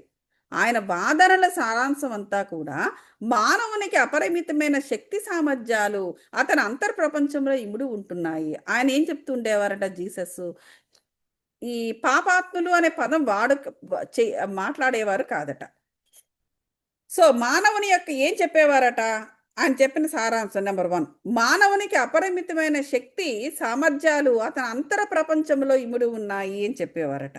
రెండవది, ఎవరి వాస్తవాన్ని వారే సృష్టించుకుంటున్నారు. అంతే కదా, మన ఇంతమునుపు ఎన్నోసార్లు నా సెషన్స్లో మీరందరూ వినే ఉంటారు. ఏం చెప్పే ఏమిటుంటాయి? ఇప్పుడు మనకి 4 వ్యవస్థల్లో 4 అవస్థల్లో ఈ ఆత్మ ఎప్పుడు కూడా ఒకదాని తర్వాత ఒకటి అలా మూవ్ అవుతూ ఉంటుంది. అది నిద్రపోదు. మనం నిద్రపోతాము తప్ప ఆత్మ ఎప్పుడు నిద్రపోదు. సో ఏదో ఒక సృష్టిని ఏదో ఒకటి సృష్టించుకుంటూ ఉంటుంది. తన వాస్తవాన్ని తానే సృష్టించుకుంటుంది. మనం ఏదో ఒకటి ప్లాన్ చేసుకుని ఒకలా వెళ్తుంటాం. ఫలానా ఉద్యోగం చేసుకుంటూ ఉంటాం. పొద్దున్న లేచి ఇలా చేద్దాం, అలా చేద్దాం, అలా వాడితో మాట్లాడదాం, వీడితో మాట్లాడదాం, అక్కడికి వెళ్ళి అత్తేద్దాం, ఇవన్నీ మనము ప్లాన్ చేసుకుంటామండి. పొద్దున్న లేచిన తర్వాత సడన్గా మనకు అన్నీ కూడా మనం అనుకున్నది జరగదు. ఇంక వేరే ఏవో జరుగుతూ ఉంటాయి. వెళ్ళేసరికి అక్కడేమో నీ ఫండింగ్ అయిపోయింది, నీ ఉద్యోగం అయిపోయింది అని ఓడంటాడు, అనొచ్చు ఉద్యోగులు చేసేవాళ్ళకు. అది మరి ఇంకెవరో వచ్చి పదండి మనం వెళ్దాం, మన అర్జెంటుగా ఇప్పుడు ఊరెళ్ళాలని ఊరికి తీసుకెళ్ళిపోవచ్చు వాళ్ళెవరో. కానీ నువ్వు రాత్రి ఏమనుకున్నావు? ఏదో చేయాలని ప్లాన్ చేసుకున్నావు. కానీ పొద్దున్న నువ్వు లేచేసరికి ఎవరో ఊరు నుంచి వచ్చారు, పదండి మనం అర్జెంటుగా ఊరు వెళ్ళిపోవాలనేసి తీసుకెళ్ళిపోయారు. రాత్రి నువ్వు అనుకున్నదేంటి? పొద్దున్న లేచి నువ్వు చేస్తున్నదేంటి? మరి ఆ వాస్తవం అనేది ఎక్కడి నుంచి వచ్చింది? నీ ఆత్మ ఆ రోజు రాత్రి పడుకున్నావు కదా, పడుకున్నప్పుడు అది సృష్టించుకుంది. పొద్దున అక్కడికి వెళ్ళాలి నేను అంటే ఆల్రెడీ అక్కడ ఒక పునాది వేసుకుంటుంది ఆ యొక్క ప్లేస్లో. ద రిమైనింగ్ పార్టీ దేహంతో ఆత్మ చేస్తుంది. దానికి సరే అయినటువంటి సిచ్యువేషన్స్ని నెక్స్ట్ డే మార్నింగ్ కల్పించుకుంటుంది. ఆయన ఎవరో వచ్చారు, పదండి మన అర్జెంటుగా ఊరెళ్ళాలన్నారు, మిమ్మల్ని పట్టుకెళ్ళిపోయారు. ఇది ఆత్మ తన వాస్తవాన్ని సృష్టించుకోవడం అంటే. మూడవది, మొదట తండ్రి రాజ్యాన్ని శోధించండి. తండ్రి అంటే ఎవరు? మనకన్నా దేవుడు, పరమాత్మ. పరమాత్మ యొక్క రాజ్యంతో మనం ఎప్పుడు కనెక్ట్ అయి ఉండాలి. తక్కినవన్నీ వాటింతటవే ఆటోమేటిక్గా పొందబడుతుంది. నువ్వు చేయాల్సింది, పత్రిజీ గారు కూడా అంటారు, నువ్వు చేయాల్సింది నువ్వు సరిగ్గా చెయ్యి, నీకు దక్కాల్సింది నీకు ఆటోమేటిక్గా దక్కుతుంది అంటారు. సో మనం చేయాల్సిన పని ఏంటి? మనం శక్తివంతులమయ్యి ఆ శక్తి ద్వారా పరమాత్మతో మనం కనెక్ట్ అయి ఉండడమే మన పని, మన విధి. ఇంత తప్ప మన వేరే పని లేదు మనకి. ఇది ఒకటే పని. ఈ పని మనం కరెక్ట్గా సక్రమంగా చేస్తూ ఉంటే ఆటోమేటిక్గా నీకు దక్కాల్సినవన్నీ దక్కుతాయి. ప్రాపంచికంగా దక్కాల్సినవి దక్కుతాయి, స్పిరిచువల్గా కూడా నీకు దక్కాల్సినవి దక్కుతూ ఉంటాయి. ఈ మహామూల ప్రకృతిలో కోటాని కోట్ల వైవిధ్యాలు కలిగిన సృష్టి ఉంటుంది. ఎందుకు అలా ఉంటుందండి? ఎందుకు ఈ కోటాన కోట్ల సృష్టి? ఆ సృష్టి అంతా ఒకేలా ఉండొచ్చు కదా అనుకోవచ్చు. మరి ఒకేలాగా ఉంది అంటే నువ్వు జ్ఞానాన్ని ఎలా తీసుకుంటావు? నువ్వు ద్వంద్వ స్థాయిలో ఉండేటప్పుడు అక్కడ చేయాల్సిన కర్మలు అక్కడ ఉంటాయి, అక్కడ తీసుకోవాల్సిన జ్ఞానం అక్కడ ఉంటుంది, అక్కడ పొందాల్సిన అనుభవాలు అక్కడ ఉంటాయి, అక్కడ నుంచి తీసుకోవాల్సిన విజ్డమ్ అక్కడ ఉంటుంది. ఆ తర్వాత నువ్వు స్పిరిచువల్ స్థాయికి వచ్చినప్పుడు అక్కడ కూడా ఉంటాయి. కర్మ ఎప్పుడు నువ్వు చేస్తూనే ఉండాలి. కృష్ణుడు కూడా కర్మ చేస్తూనే ఉన్నాడు కదా. ఆయన కర్మ ఏ కర్మ? మొత్తం విశ్వాన్నంతా మెయింటైన్ చేస్తున్నాడు, బ్యాలెన్స్డ్ కదా. కర్మ కాదు ఆయనకి. ఆయన కాళ్ళ మీద కాలేసుకుని కూర్చున్నాడా? సో అలాగనమాట. అక్కడికి వెళ్ళినా కూడా మన కర్మలు చేయక తప్పదు. స్పిరిచువల్ స్థాయిలో కూడా, ద్వంద్వ స్థాయిలో ఉన్నప్పుడు ఆనందంగా ఏమొచ్చినా కూడా ధైర్యంగా ఎదుర్కొంటూ, ఏడవద్దు, దుఃఖపడద్దు. దుఃఖపడడం అనేది మొదలు పెట్టడం జరిగిందో, ఎవడైనా దుఃఖం ఇస్తున్నాడంటే దూరంగా నాకు ఈ దుఃఖము వద్దు అన్న దుఃఖాన్ని నెట్టేయండి. మరి వాడిని ఏం చేయాలండి? మరి దుఃఖం వాడు ఇస్తున్నాడు కదా అంటే మన మైండ్ సెట్ని మార్చుకోవాలి. వీడేదో దుఃఖాన్ని ఇస్తున్నాడు కరెక్టే, కానీ ఏదో చెప్పబోతున్నాడు కూడా అట్ ది సేమ్ టైం. ఏదో సందేశాన్ని కూడా వాడు మోసుకునే వస్తున్నాడు ఆ దుఃఖంతో. వాడి దగ్గర దుఃఖం ఉంది కాబట్టి దుఃఖం ఇచ్చాడు. ఇప్పుడు ధనవంతుడు ఉన్నాడు, ధనవంతుడిది ఎవరి దగ్గర ఏముంటే అది ఇస్తారు కదండి. ఇప్పుడు ధనవంతుడి ధనం ఉంది కాబట్టి ఎవరైనా ఏదైనా కష్టం చెప్పుకుంటే వెంటనే డబ్బులు ఇస్తాడు. అలాగా వాడి దగ్గర దుఃఖమే ఉంది, వాడి దుఃఖాన్ని ఇస్తాడు. ఇంకోటి దేన్ని ఇస్తాడు, ఇంకేంటి ఇస్తాడు. అలా ఇచ్చినప్పటికీ అటువంటి వారు మన దారిలోకి వచ్చినప్పుడు వాని వెనకాతల ఏదో సందేశం ఉంటుంది. ఆ సందేశాన్ని తెలుసుకోవడానికి మనం ఉవ్విళ్ళూరుతూ ఉండాలి తప్ప వాడి దుఃఖాన్ని మనం తీసుకుని మనం దుఃఖ బాధితులం అయిపోయి మనం మంచం పట్టకూడదు. సో కాబట్టి ఆ స్థాయిని, ఆ ద్వంద్వ స్థాయిని మనం అలా వాడుకోవాలి. ఇప్పుడు అది భూమి మీద కూడా జీవాత్మలతో ఎంతో అదే ఇప్పుడు చెప్పినదే ఎంతో వైవిధ్యం ఉంది. వృక్షాలు, కీటకాలు, చేపలు, పక్షులు, వీటిలో ఎన్నో భిన్న జాతులు మళ్ళీను ఉంటున్నప్పటికీ ప్రతి జీవాత్మ ఎంతో పవిత్రమైనదిగానే ఎంచబడుతుంది. అంతే కదండి. చేపలు, పక్షులు, వృక్షాలు, కీటకాలు అవన్నీ కూడా ఒకటే మన ఆత్మ మెటీరియల్తో తయారైంది. మనం ఆల్రెడీ ప్రీవియస్ రికార్డింగ్స్ దీని గురించి చాలా ఎలాబరేటెడ్గా చదువుకున్నాం. సో ఒకసారి ప్రీవియస్ రికార్డింగ్స్లోకి వెళ్ళి మీరు చూడవచ్చు. సో కాబట్టి ప్రతి ఒక్కటి కూడా పవిత్రమైనదిగా ఎందుకు అనుకోవాలి? మన ఆత్మ మెటీరియల్తోనే ఆత్మ మెటీరియల్ కూడా తయారై ఉంది కాబట్టి మనం పవిత్రమైనది అయితే వాళ్ళు పవిత్రమైనది కారండి. చేపలు పవిత్రమైనవి కావా? అలా అన్నమాట. వైవిధ్యము విభిన్నత్వము లేకుండా జీవాత్మలు బహుముఖ కోణాలలో చైతన్యము పరిణామము చెందలేవు. అది. సో ఈ విభిన్నత్వం ఉంటేనే ఈ బహుముఖ కోణాల్లో చైతన్యం అనేది పరిణామం చెందగల. లేకపోతే ఎవల్యూషన్ ఏమని అవుతుంది? ఎవల్యూషన్ నీకు ఈ విభిన్న కోణాలు, ఈ డిఫరెన్సెస్ ఉంటేనే నువ్వు ఎవల్యూట్ అవుతావు. లేకపోతే ఎవల్యూషన్ అనేది ఏమీ ఉండదు. అన్నీ అలా ఉంటాయన్నమాట. మహామూల చైతన్యం కోటాను కోట్ల వైవిధ్యాలుగా తనను విభజించుకుని నిరంతరాయంగా వ్యాప్తి వ్యాకోచాన్ని పొందుతోంది.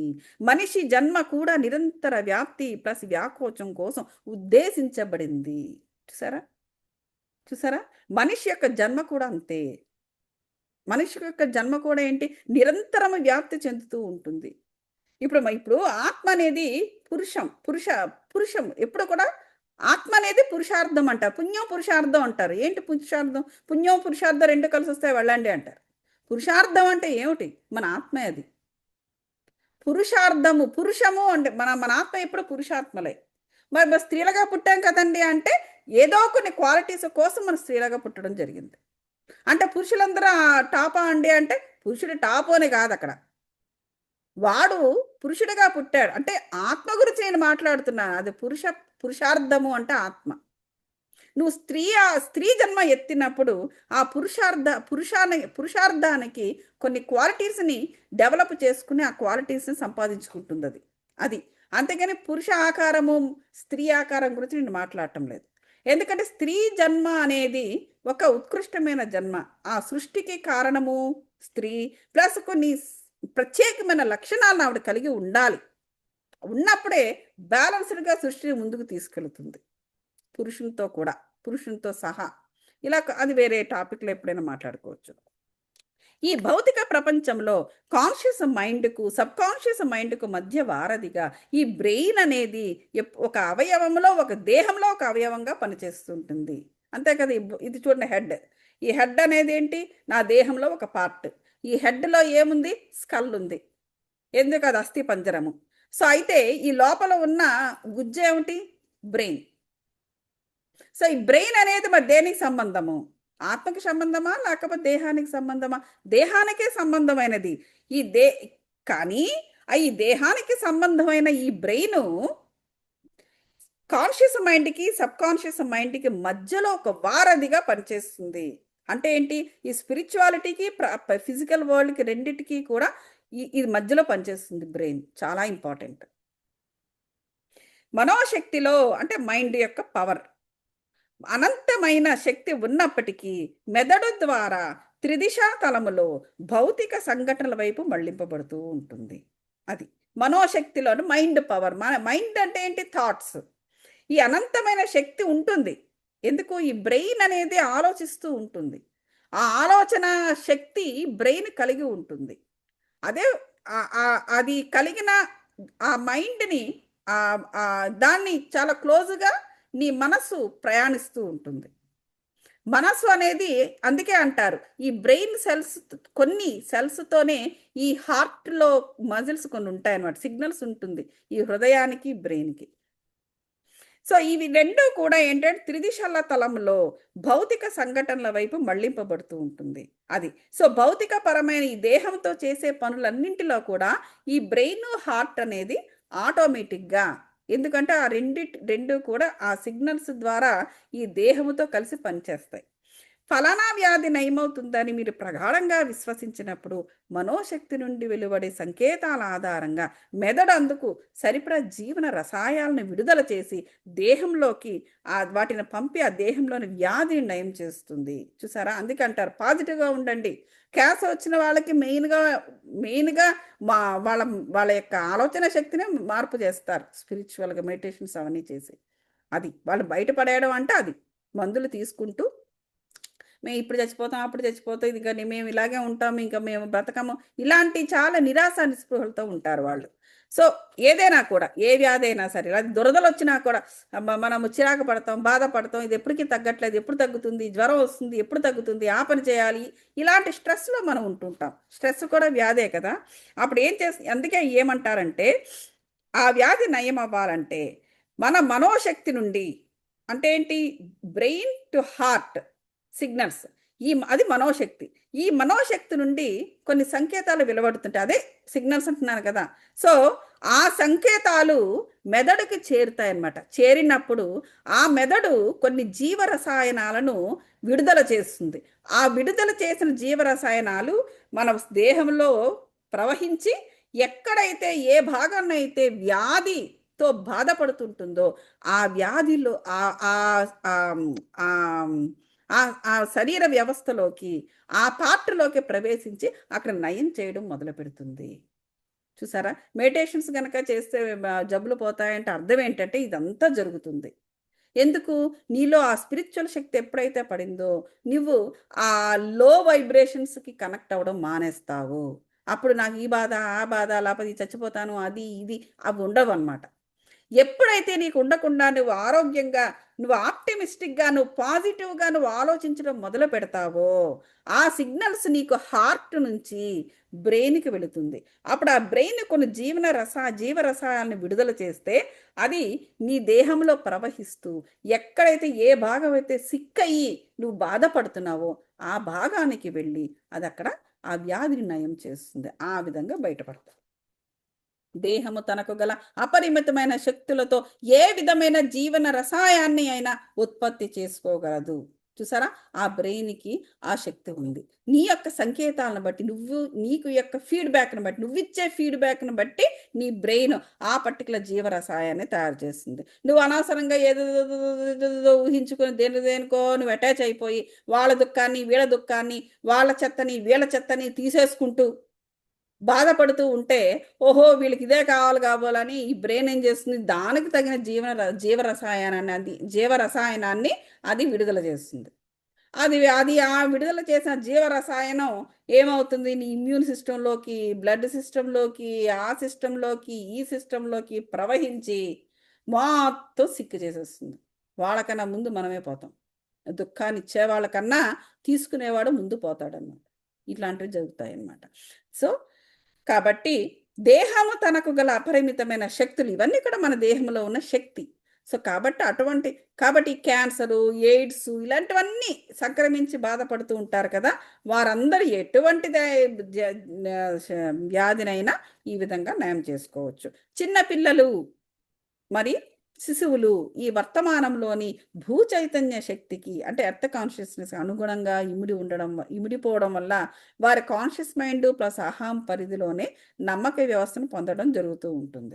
అంటే అదే వాళ్ళు చిన్నగా ఉంటారు పిల్లలు, అంటే ఆ భూమికి చాలా దగ్గరగా ఉంటారు. అక్కడ కింద జవన్ని చీమలు దోమలు అన్నీ వాళ్ళకి కనిపిస్తాయి. ఇప్పుడు మనం ఇంత పొడవు ఉంటాం కాబట్టి ఆ కింద వాటిని మనం చూడము, అన్ని తొక్కేసుకుంటూ వెళ్ళిపోతాం మనం. కానీ వీడు ఆ కిందనున్నవన్నీ కూడా పక్కనున్న చిన్న ఆకునైనా, పక్కనున్న చిన్న పొల్లనైనా, పూచికనైనా అన్నీ ఇది పట్టుకుని వాటిని ఎక్స్ప్లోర్ చేస్తూ ఉంటాడు పిల్లడు. ఎందుకు అలా చేస్తూనే భూమి యొక్క కాన్షియస్నెస్ని, అంటే భూమి యొక్క పవర్స్ని వాడు గ్రహిస్తూ ఉంటాడు.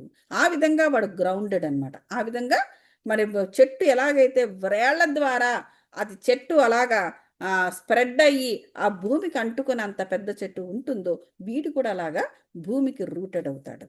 అది. సో, ఆ సమయంలో అందుకే పిల్లల్ని కిందనే వదిలేసి వదిలేసి ఆడుకోమంటారు. ఇప్పుడప్పుడే క్రిబ్బులు అవన్నీ వచ్చాయి గానీ, చిన్నప్పుడు ఏముందండి వాళ్ళు అసలు వాళ్ళు చిన్న మ చ మ చ ఎండలో అయినా, బయటైనా, మట్టిలోనైనా వదిలేస్తారు పిల్లల్ని.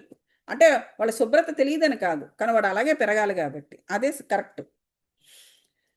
సో, కాబట్టి అందుకే భూమి మీద మానవ జాతి యొక్క సమిష్టి చైతన్య శక్తి యొక్క స్థాయి గణనీయంగా పెరగాల్సి ఉంటుంది. భూమి మీద మానవ జాతికి ఆధ్యాత్మిక శక్తి ఏ స్థాయిలో ఉందో ఆ స్థాయి నుండి శిశువుల నమ్మక వ్యవస్థను ఏర్పరచుకుని చైతన్య పరిణామం చెందడం అనేది జరుగుతూ ఉంటుంది. అది. సో, కాబట్టి మరేంటంటే మరి అంత ఇదేనా అండి? మరి ఆధ్యాత్మిక శక్తి లేదా భూమి మీద ఉంటుంది. అదే ఆ రేంజ్‌ని మనం పెంచుకుంటూ పోవాలనమాట. పై స్థాయిలోకి వెళుతున్న కొలది అలా అలా వెళ్తున్న కొలది ఆధ్యాత్మిక స్థాయి. అందుకే చూడండి కావాలంటే. ఈవెన్ ప్రతి జంతువు కూడా ఇలా హారిజాంటల్‌గా ఉంటుంది. ఈవెన్ సింహం కూడా హారిజాంటల్‌గా ఉన్నా కూర్చునేటప్పుడు నిటారుగా కూర్చుంటుంది. అంటే ఏంటి? అక్కడికొచ్చేసరికి వెన్నెముక యొక్క స్ట్రక్చరు, దాని యొక్క ఫంక్షన్ మారింది. మనము హారిజాంటల్‌గా మనం కూర్చోలేము. లేపోతే 4 కాళ్ళతో నడవము. మనం ఎప్పుడు కూడా ఊర్ధ్వముఖంగా ఉంటాము. ఎందుకు? మన శరీర స్థాయి కూడా మన శరీరం ఎందుకలా మారింది? ఎందుకు మారింది అంటే, మనము ఆత్మస్థాయి మనకు పెరిగింది కాబట్టి, మన హై ఫైలంలో ఉన్నాము. ఆత్మస్థాయి వల్ల మనం ఊర్ధ్వముఖంగానే మనం పెరుగుతున్నాము. ఊర్ధ్వముఖంగా కళ్ళు పైకెత్తి చూడగలము. మనము బ ఆహ్, ఆహ్, ఊర్ధ్వముఖంగా అంటే ఆత్మస్థాయిని పెంచుకోగలిగే పరిస్థితిలో ఈ మానవ శరీరం ఉంది. అంటే అటువంటి జన్మ మనం తీసుకోవడం అనేది జరుగుతుందనమాట. సో, ఇవన్నీ ఎందుకు జరుగుతుంది అంటే, ఈ భూమి పైన ఈ చైతన్యం అంతా ఉంది. ఆత్మస్థాయిని కూడా పెంచుకునే చైతన్యం కూడా భూమి మీద ఉంది గాబట్టి, భూమి మీదే మనం జన్మ తీసుకొని వచ్చామన్నది సత్యము. ఓకే. Okay masters. మనం ఒక 10 మినిట్స్ ఆహ్, లేతే ఇది కూడా చెప్పి ఓకే. ఇది ఒక్కటి చెప్పు. అయితే ఇప్పుడు సందేహం రావచ్చు మనకి. అంటే అప్పుడే జన్మ తీసుకున్న శిశువుకి ఎయిడ్స్ లేతే ఇతర వ్యాధులేమి ఎందుకొస్తున్నాయండి మరి అనొచ్చు. ఇప్పుడు అంటే మనంతా మన ఆలోచనలు వాటన్నిటి వల్ల సిక్ అయ్యి అందువల్ల అనుకో కానీ పుట్టినవాడు అంటే వాడు ప్రీవియస్ జన్మ. అది అంటే వీళ్ళేం చెప్తున్నారో చూద్దాం. దాన్ని నయం చేసుకునే శక్తి మరి ఆ శిశువుకి ఉండదా? అనేసి అడుగుతున్నారు. సో, ఆ వర్తమానంలో ఉన్న భూమి చైతన్య శక్తికి అనుగుణంగా నమ్మక వ్యవస్థను ఏర్పరచుకోవడం వల్ల వ్యాధిని సంక్రమింపజేసుకోవచ్చు లేదా ఆ వ్యాధిని తన మనోశక్తితో పరిధిలో డిజైన్ చేసుకోవచ్చు. మనిషి ఆత్మ మనిషి ఆత్మ శిశువు స్థాయిలో ఉన్నా లేదా ఏ వయసులో ఉన్నా ఒకే విధమైన ఆత్మశక్తిని కలిగి ఉంటుంది. శిశువుగా ఉన్నప్పుడు ఫలానా వ్యాధి నయం కావాలి అని స్ఫులింగం అంటే స్పార్క్ మనోశక్తి నుండి వెలువడినట్లయితే అందుకు అనుగుణంగా దేహం స్పందించి అనూహ్యమైన రీతిలో జీవరసాయనాలను విడుదల చేసి వ్యాధిని నయం చేయడం జరుగుతుంది. అది శిశువు స్థాయిలో ఉన్నా కూడా నేను ఫలానా వ్యాధిని నేను నయం చేసుకోవాలి అనేటువంటి మనోశక్తిని వెలువడిస్తే అందుకు అనుగుణంగా దేహం స్పందిస్తుందట. స్పందించి శిశువ స్థాయిలో ఉన్నా కూడా దేహం స్పందించి జీవరసాయాలను విడుదల చేసి ఆ వ్యాధిని నయం చేయడం జరుగుతుంది. కానీ వీడికి జ్ఞానం ఉండదు శిశువుకి. అందుచేత వాడి తల్లిదండ్రులు చేస్తే ఆటోమేటిక్‌గా వీడు బాగుపడడం అనేది జరుగుతూ ఉంటుంది. మరి అసలు ఆ శిశువు స్థాయిలో ఉన్నవాడికి ఎందుకొచ్చింది జబ్బు అంటే పాత జన్మ. పాత జన్మలో వాడు ఏ స్టేజ్‌లోని ఏ విధంగా వాడు చనిపోతే అది మళ్ళీ రిపీట్ అవుతుంది. ఇప్పుడున్న వర్తమానంలో. వాడు శిశువు గనక దీన్ని అర్థం చేసుకోలేడు. వాడి తల్లిదండ్రులు చేయాలి. అదే పెద్దవాడైనట్లయితే ఇది అర్థం చేసుకొని ఇప్పుడు ఓకే. పూర్వజన్మలో నేను ఏమీ చేయలేక దానికి పోయాను.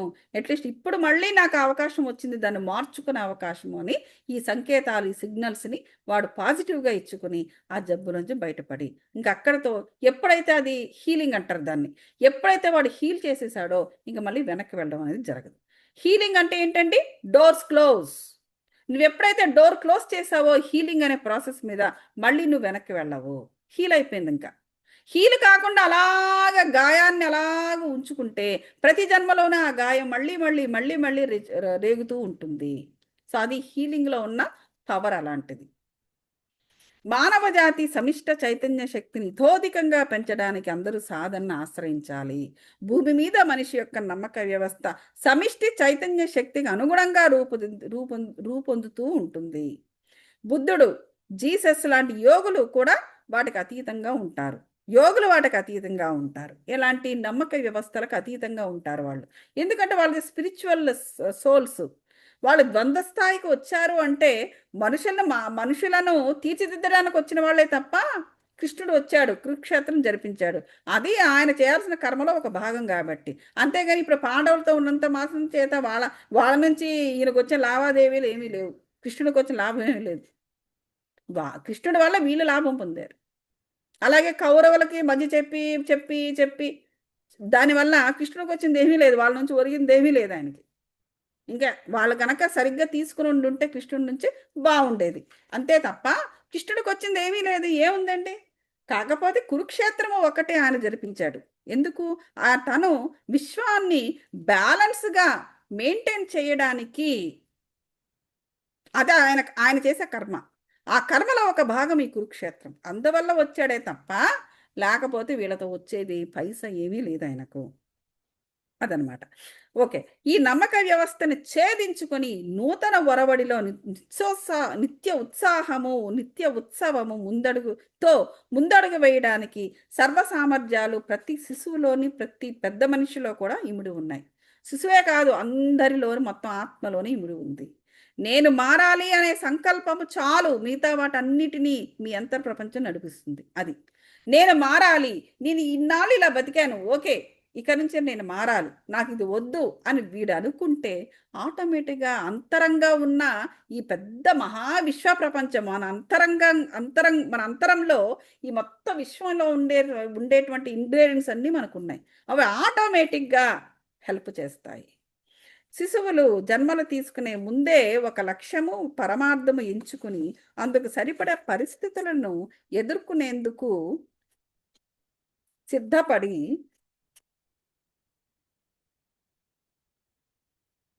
సిద్ధపడి సర్వశక్తియుక్తులను, జ్ఞానాన్ని తమ అంతర్ప్రపంచంలో ఇముడ్చుకుని రావడం జరుగుతుంది.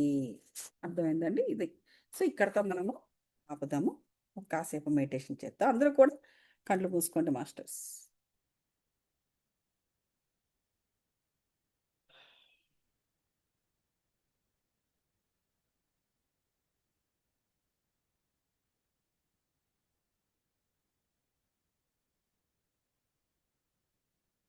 ఆలోచన రహిత స్థితిలో ఉండండి మాస్టర్స్.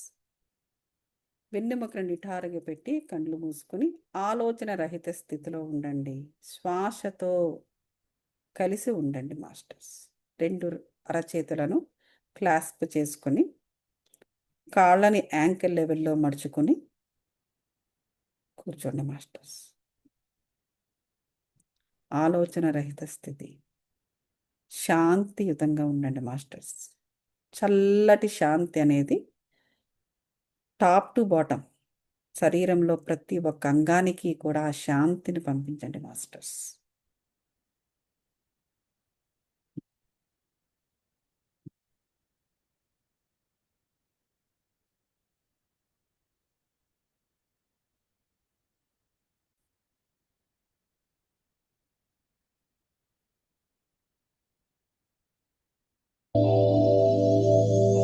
ఓం శాంతి. శ్వాస హాయిగా, తేలికగా, ప్రశాంతంగా సాగుతా ఉంది. హృదయ స్పందన ఎంతో హాయిగా, ఎంతో లయబద్ధంగా నడుస్తూ ఉంది. శరీరంలోని జీవక్రియలు అన్నీ కూడా ఎంతో స్వచ్ఛంగా, ఆనందమయంగా, ఆరోగ్యమయంగా నడుస్తున్నాయి. శ్వాస ఎంతో గొప్పగా, హాయిగా, స్వేచ్ఛగా సాగిపోతా ఉంది.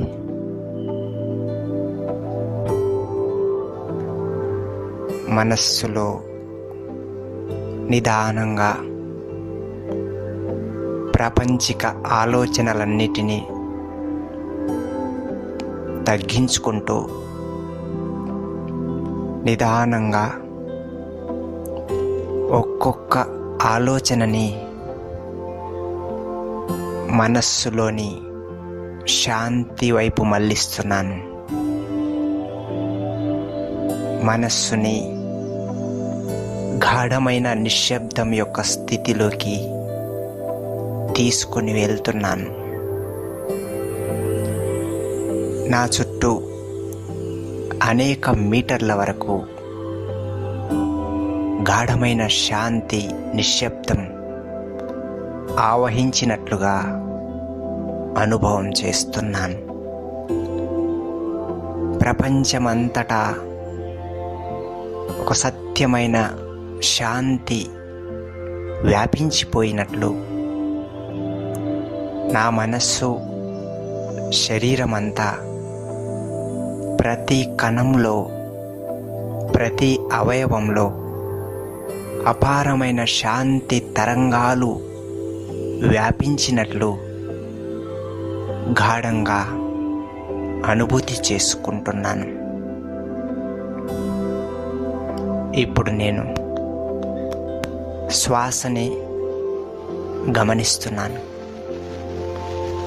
నాలోకి ప్రవేశిస్తున్న స్వచ్ఛమైన గాలిలో శక్తివంతమైనటువంటి తరంగాలు కలిగి ఉన్నట్లు,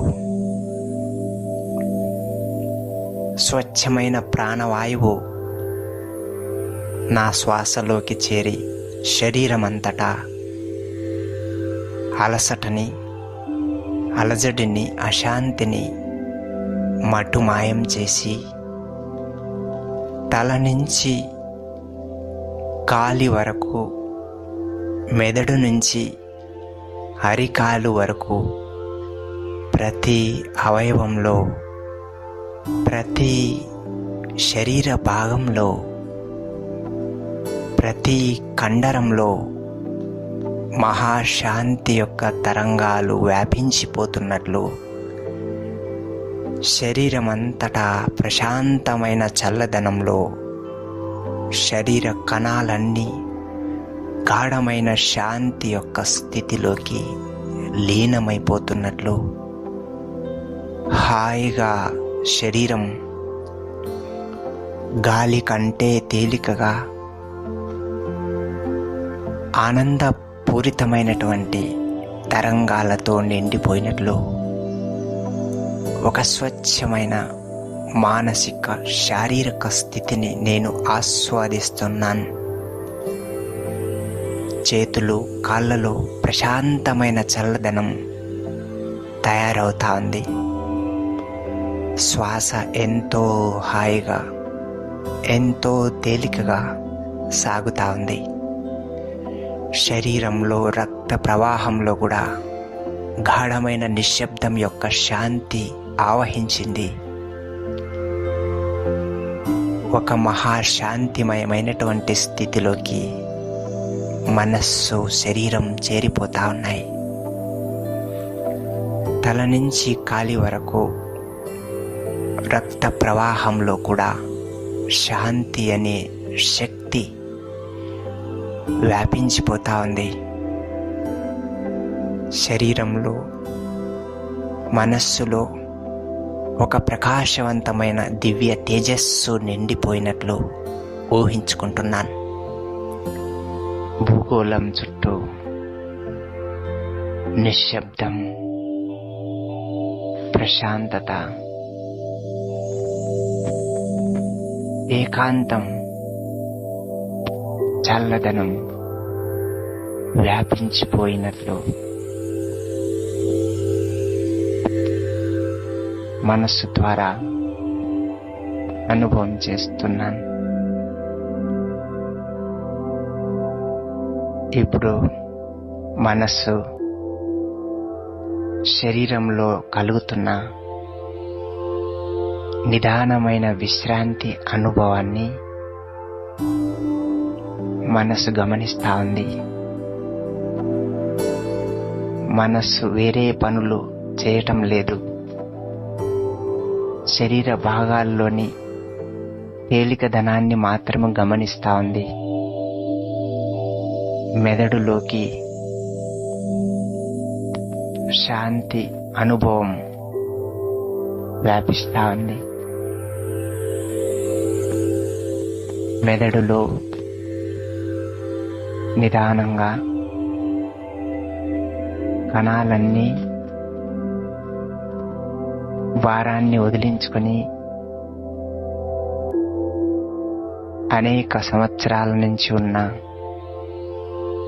అలసటని, భారాన్ని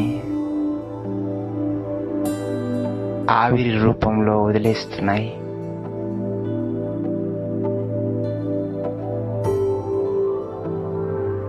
మనస్సు తేలికవుతా ఉంది. తేలికైన మనస్సు నుంచి వచ్చే తరంగాలు మెదడుని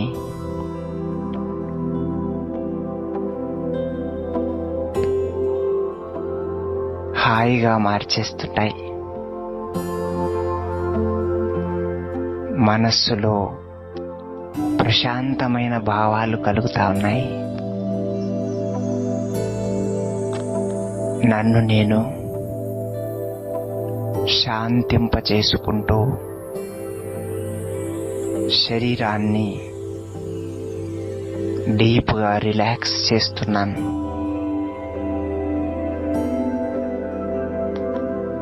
కళ్ళు తేలికగా మూసి ఉన్నాను. కళ్ళలో చల్లదనం పెరుగుతా ఉంది. నా శ్వాసను గమనిస్తున్నాను. శ్వాసలో ప్రశాంతమైన చల్లని ప్రాణవాయువు చేరుతా ఉంది. శ్వాస నిదానంగా తేలికగా నడుస్తా ఉంది. నా చుట్టూ నుంచి ఉన్న గాలి ప్రశాంతతలో నిర్మలంగా కాలుష్యరహితంగా మారి నా శ్వాసనాళంలోకి ప్రవేశిస్తుంది.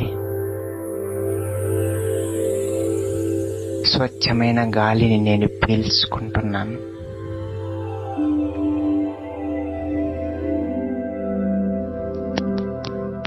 స్వచ్ఛమైన గాలి నా లోపలికి ప్రవేశించి గాఢమైన విశ్రాంతిని,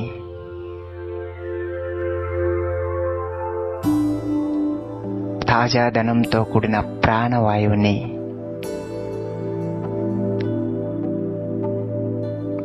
శరీరంలోని కండరాల్లో,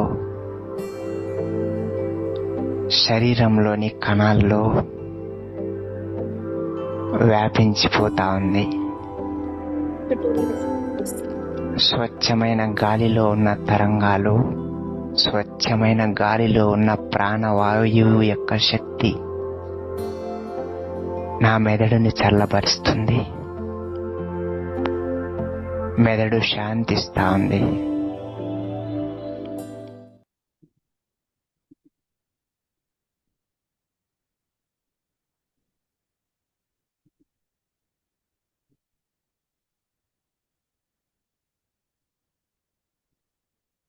మాస్టర్స్ హై ఎనర్జీస్ నుండి నార్మల్ స్టేట్ ఆఫ్ మైండ్కి రావడానికి నెమ్మదిగా ట్రై చేయండి మాస్టర్స్.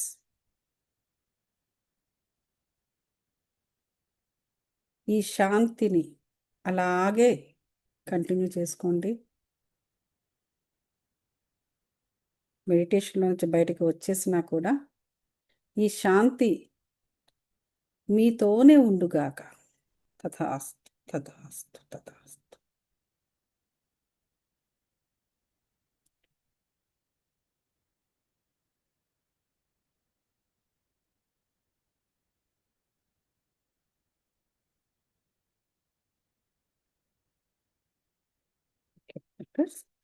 కాస్మిక్ పాజిటివ్ డివైన్ ఎనర్జీస్కి ధన్యవాదాలు తెలుపుకుందాం. అలాగే ఈ డివైన్ ఎనర్జీస్లో నిక్షిప్తమైన అనేక డివైన్ గురుశక్తి, డివైన్ ఏంజలిక్ శక్తి, డివైన్ సోల్స్ యొక్క శక్తికి కూడా ధన్యవాదాలు తెలుపుకుంటున్నాం మాస్టర్స్.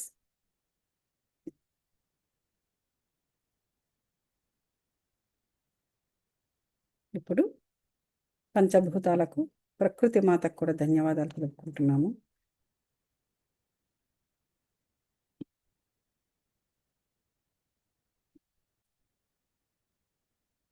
ఏదైనా ప్రశ్న ఉంటే అడగవచ్చు. ఏమైనా ప్రశ్నలు ఉన్నాయా ఇప్పటి వరకు మనకు జరిగిన రికార్డింగ్స్లో కానీ, లేదా మీకు ఏదైనా సహజంగా ఏదైనా ప్రశ్న ఉంటే కూడా అడగవచ్చు. Any questions? Thank you Gautami గారు, థ్యాంక్ యూ అండి, వెరీ మచ్. బాగుందండి. అలాగే రజనీ గారు, ఎస్ థ్యాంక్ యూ అండి. Thank you. చాలా Yeah. గౌతమి గారు, చెప్పండి. ఎవరు? ఆ, బాబా గారు? నేను చెప్పండి. నేను హైదరాబాద్. షూర్. ఇందాక మీరు ఒక లైన్ అన్నారు కదా, హీలింగ్ ఈజ్, మనము హీలింగ్ చేసుకున్నామంటే that will be permanent for ఇది. నాకు దాని గురించి కొంచెం చెప్పారండి. Healing how it happens actually. అంటే ఇప్పుడు దేన్నైనా కూడా మనం హీల్ చేసుకోవాలండి. అంటే ఇప్పుడు ఫర్ ఎగ్జాంపుల్ నేను చెప్పిన సందర్భం ఏంటంటే, ఇప్పుడు ఆ, ఇప్పుడు కర్మ అనేది ఉంటుంది కదా. మన కర్మ అనేది ఇప్పుడు ఒక 20% ఆఫ్ కర్మని మన పాత జన్మల నుంచి తెచ్చుకుంటాం, కొత్తగా జన్మ తీసుకుంటాం. సో ఆ పాత జన్మలో అది ఏమిటది? అదేంటంటే అన్రిజాల్వ్డ్ ఇష్యూస్. అవి అంటే ఏంటి? అన్హీల్డ్. అది హీల్ అవ్వాలా? It's open for you to handle it or to take care of. So ఆ అన్రిజాల్వ్డ్ ఇష్యూస్ కావచ్చు, లేదా అంటే అదేదో అనారోగ్యానికి సంబంధించింది కావచ్చు, మనసుకు సంబంధించింది కావచ్చు, ఇంకేదైనా కావచ్చు. సో అన్రిజాల్వ్డ్ ఇష్యూస్ని మనము ఈ జన్మలోకి మన కొత్త జన్మలోకి తెచ్చుకునేటప్పుడు it comes in at some point of time. మన జీవితంలో వర్తమానంలోని అది ఎప్పుడో వస్తుంది. ఎలా వస్తుంది? ఈ కాలం అనేది ఉంది కదా, కాలము, స్పేస్, డైమెన్షన్ తీసుకొస్తుంది. పాత కర్మలను మళ్ళీ మన ఈ కరెంట్ జన్మలో జరుగుతున్న వర్తమానానికి అటాచ్ చేస్తుంది అనమాట. మన వర్తమానం అనేది ఎలా ఉంటుంది? ఒక పారే నది. అలా ప్రశాంతంగా మన మన మన ఆత్మను ఒక నదిలా మీరు ఊహించుకుంటే అది అలా ప్రశాంతంగా వెళ్ళిపోతూ ఉంటుంది. అది చూడండి, కావాలంటే ఒక ప్రశాంతంగా గోదావరి కానీ లేకపోతే ఏదైనా నది కానీ ముందుకు ఫార్వర్డ్ డైరెక్షన్ అలా ముందుకు అలా సాగుతూ ఉండేటప్పుడు చిన్న చిన్న అలలతో అలా సాగుతూ ఉంటుంది. మీరు అప్పుడు అది చాలా తేట తెల్లంగా కూడా కనిపిస్తుంది. ఆ పైన సర్ఫేస్ మనం ఇలా లోపలికి చూసామంటే లోపల ఎక్కడో ఉన్న రాయి, మట్టి అది కూడా కనిపిస్తుంది. అంటే అంత స్వచ్ఛంగా ఉంటుంది పైన సర్ఫేస్. అదే విధంగా మన ఆత్మ, మన వర్తమానం కూడా నడుస్తూ ఉంటుంది. సో ఎప్పుడైతే ఒక రాయి గనక అందులో మనం వేసామో పైనుంచి, సర్ఫేస్ నుంచి, అది అప్పుడు ఏమవుతుంది? ఆ రాయి యొక్క ఇంపాక్ట్ వల్ల కిందనున్న మట్టి, చిన్న చిన్నవి అవన్నీ కూడా పైకి వస్తుంది అనమాట సర్ఫేస్. అప్పుడు సర్ఫేస్లో అలజడి స్టార్ట్ అవుతుంది. అదే విధంగా ఈ ఈ రాయిలాగే అనమాట. అప్పుడప్పుడు ఈ పాత కర్మ అనేది ఈ టైము, స్పేస్ ఇవన్నీ ఉంటాయి కదా, తీసుకొచ్చి మనకు అటాచ్ చేస్తుంది అనమాట. అప్పుడు కలకలం రేగుతూ ఉంటుంది. అలా కలకలం రేగినా కూడా మనకు జ్ఞానశక్తి ఉంది కాబట్టి ఆ జ్ఞానశక్తితో ఇప్పుడున్న స్పిరిచువల్, ఇప్పుడు మనం ఇవన్నీ తెలుసుకుంటున్నాం, నేర్చుకుంటున్నాం కాబట్టి ఆ జ్ఞానంతో ఓహో ఇది ఏదో నేను ఏదో అన్హీల్డ్ లేదా అన్రిజాల్వ్డ్ ఇష్యూ ఇది. ఈ ఇష్యూని నేను ఇప్పుడు నాకు అవకాశం వచ్చింది, ఇప్పుడు ఈ ఇష్యూని నేను క్లోజ్ చేయాలి లేదా హీల్ చేసుకోవాలి. నేను అన్హీల్డ్గా ఉంచేయడానికి లేదు. దాని నుంచి తప్పించుకున్నాము అంటే అది హీలింగ్ అక్కడ జరగదు. Don't escape from any situation. అది నీ దాంట్లోకి వచ్చింది అంటే you have to heal it. So అదనమాట. ఎప్పుడైతే మనం హీల్ చేసామో, ఎప్పుడైతే రిజాల్వ్ చేసామో, అంటే మరి అప్పుడు ఎప్పుడో జరిగినవి మనకి ఇప్పుడు గుర్తుండదు కదండి, పాత జన్మల్లోవి. అప్పుడు ఏమి సంఘటనలు జరిగాయో, అప్పుడు ఏమి సంఘటనలు జరిగినా అనవసరము. నీకు వచ్చేది ఏంటంటే ఆ సంఘటనలోని యొక్క అనుభవసారమే నిన్ను ఇక్కడ ఫాలో అవుతుంది ఈ జన్మలో. నీకు ఆ సంఘటనతో సంబంధం లేదు. ఆ సంఘటనకు నువ్వు ఎలా రియాక్ట్ అయ్యావు, రిజల్ట్. నువ్వు దాన్ని సరిగ్గా చేసి ఉండకపోవచ్చు. అందువల్ల మళ్ళీ మనకు ఈ కొత్త జన్మలోకి అది ఎంటర్ అయ్యింది. సో ఇప్పుడు నీకున్న ఇప్పుడున్న పరిస్థితులు, ఇప్పుడున్న స్కిల్స్, ఇప్పుడున్న క్వాలిటీసు, అది ఇప్పుడున్న ఎక్విప్మెంట్ తోటి నువ్వు దాన్ని ఇప్పుడు రిజాల్వ్ చేయి. నీకు పాత సంఘటనతో నీకు సంబంధం లేదు. అదనమాట. అలా విధంగా మనం ఎప్పుడైతే హీల్ చేసేసామో, ఎప్పుడైతే దాన్ని రిజాల్వ్ చేసామో, ఇంకా you don't go back.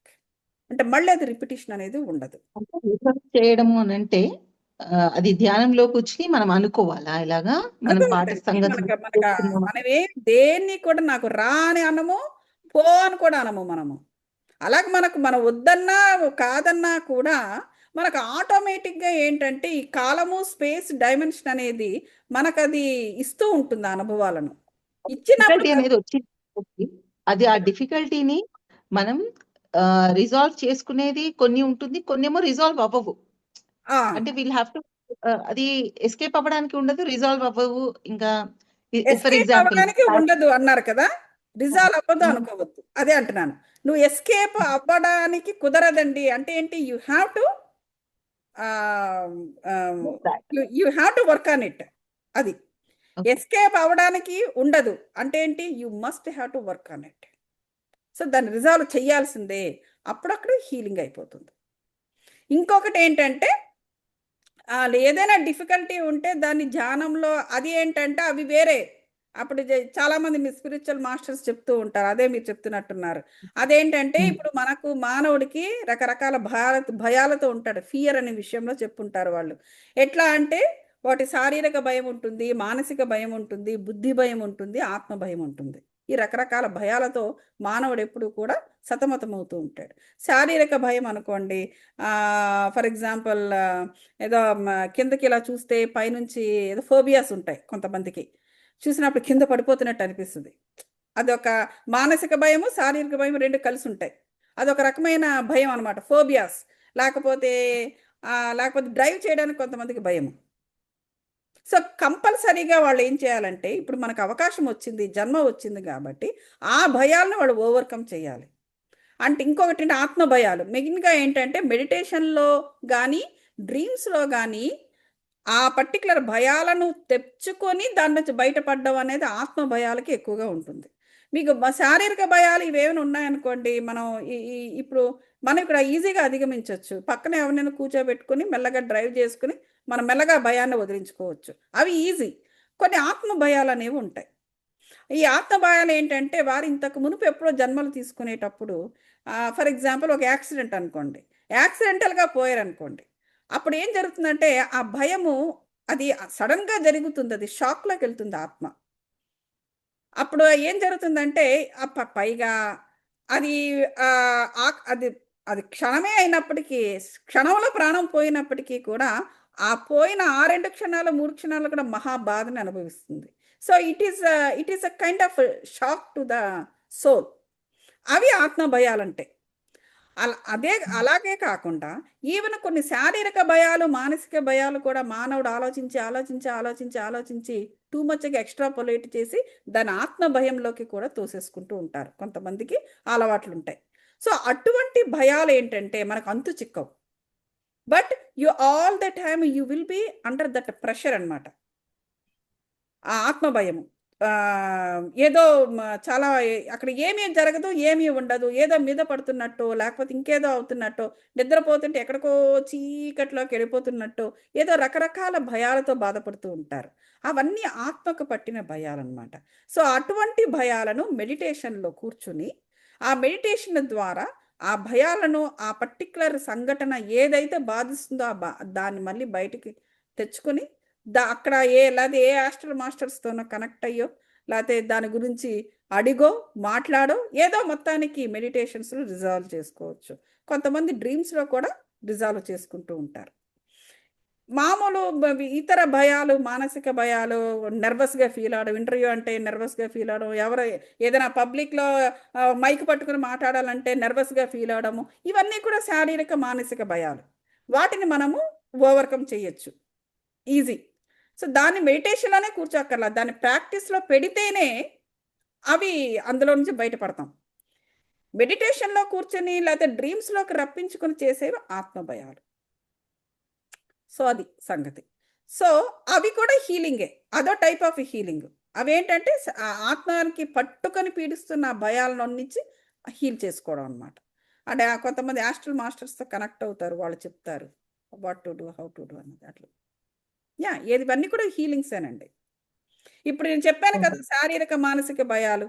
So driving అంటే భయము, so you have to drive. These are all small things. Small things. ఇది స్మాల్ థింగ్స్, ఇవన్నీ మీరు చెప్తున్నవన్నీ కూడా ఈ 4 కూడా స్మాల్ థింగ్స్.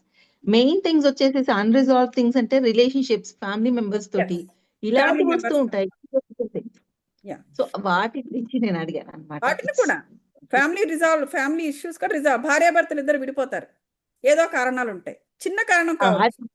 సిచ్యువేషన్ లో అప్పుడు అది ఎస్కేప్ అయినట్ట, అది ఇంకా ఇప్పుడు విడిపోయారు అని అంటే they are not facing that కదా రియాలిటీ.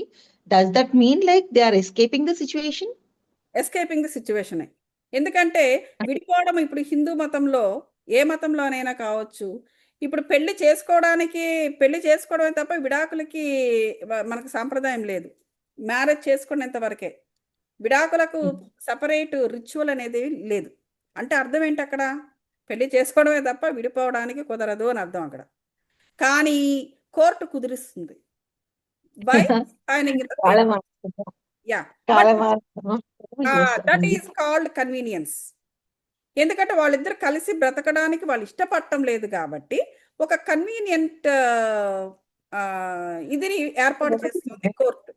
బట్ ఇన్ రియాలిటీ ఇప్పుడు ఈ కాలమాన ధర్మం ప్రకారం ఇప్పుడు డైవర్స్ అనేది ఉంది కాబట్టి ఇప్పుడు తీసుకుంటున్నారు. ఒకప్పుడు లేదు కాబట్టి తీసుకోలేదు. ఒకప్పుడు స్టార్టింగ్ అయితే పెళ్లి అనే కాన్సెప్ట్ కూడా లేదంట. పెళ్లి అనేది కూడా తర్వాత ఇవాల్వ్ అయింది, తర్వాత వచ్చింది. సో అది ఏంటంటే అది పేపర్ మీద it is only just satisfaction.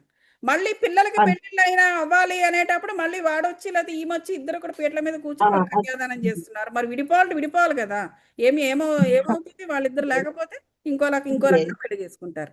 But still so you are coming together there.